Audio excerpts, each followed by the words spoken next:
CHAPTER III Taoism Meanwhile other influences had been helping to divert the attention of the Chinese people from the simple worship of God and of the powers of nature.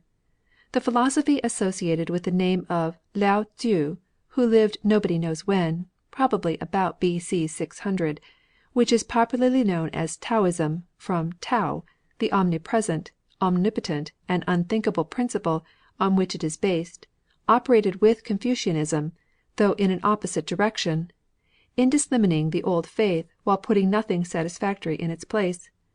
Confucianism, with its shadowy monotheistic background, was at any rate a practical system for everyday use, and it may be said to contain all the great ethical truths to be found in the teachings of Christ.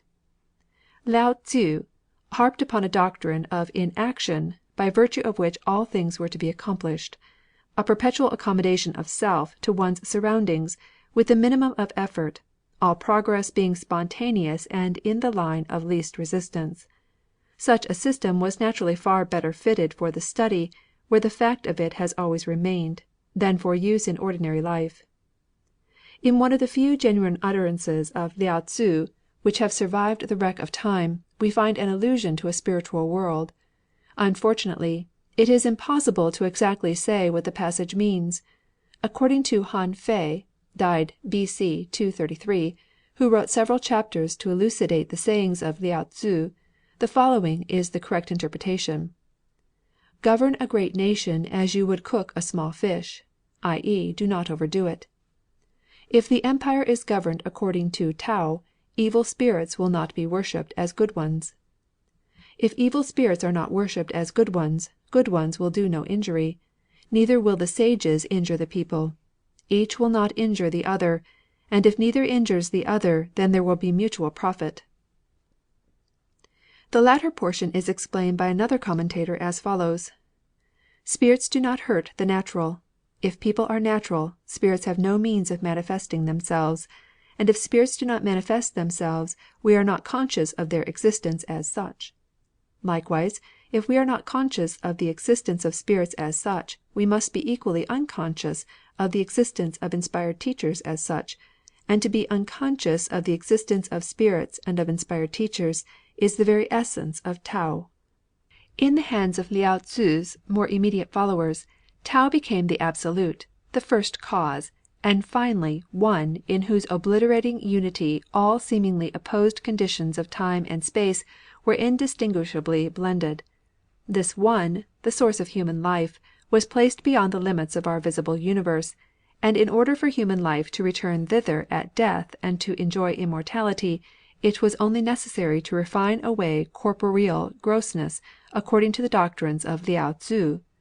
Later on, this one came to be regarded as a fixed point of dazzling luminosity in remote ether, around which circled for ever and ever, in the supremest glory of motion, the souls of those who had successfully passed through the ordeal of life, and who had left the slough of humanity behind them. The final state is best described by a poet of the 9th century A.D. Like a whirling water wheel, like rolling pearls, yet how are these worthy to be named? They are but illustrations for fools. There is the mighty axis of earth, the never resting pole of heaven. Let us grasp their clue, and with them be blended in one, beyond the bounds of thought, circling forever in the great void, an orbit of 1,000 years. Yes, this is the key to my theme. This view naturally suggested the prolongation of earthly life by artificial means, hence the search for an elixir carried on through many centuries by degenerate disciples of Taoism. But here we must pass on to consider some of the speculations on God, life, death, and immortality indulged in by Taoist philosophers and others who were not fettered, as the Confucianists were, by traditional reticence on the subject of spirits and an unseen universe. Mo Tzu, a philosopher of the 4th and 5th centuries B.C., was arguing one day for the existence of spirits with a disbelieving opponent. All you have to do, he said, is to go into any village and make inquiries. From of old until now the people have constantly seen and heard spiritual beings. How then can you say they do not exist? If they had never seen nor heard them, could people say they existed? Of course, replied the disbeliever. Many people have seen and heard spirits, but is there any instance of a properly verified appearance? Mo Tzu then told a long story of how King Hsüan, B.C. 827 781, unjustly put to death a minister, and how the latter had said to the king, "If there is no consciousness after death, this matter will be at an end; but if there is, then within 3 years you will hear from me." 3 years later, at a grand durbar, the minister descended from heaven on a white horse and shot the king dead before the eyes of all. Chuang Tzu, the famous philosopher of the 3rd and 4th centuries B.C., and exponent of the Tao of Lao Tzu, has the following allusions to God, of course as seen through Taoist glasses.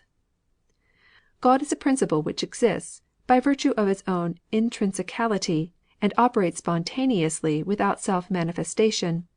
He who knows what God is and what man is, has attained. Knowing what God is, he knows that he himself proceeded therefrom. Knowing what man is, he rests in the knowledge of the known, waiting for the knowledge of the unknown. The ultimate end is God. He is manifested in the laws of nature. He is the hidden spring. At the beginning of all things, he was. Taoism, however, does not seem to have succeeded altogether, any more than Confucianism, in altogether estranging the Chinese people from their traditions of a God, more or less personal, whose power was the real determining factor in human events.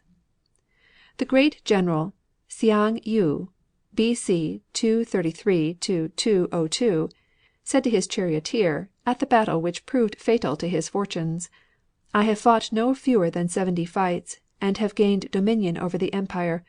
That I am now brought to this pass is because God has deserted me." End of chapter 3.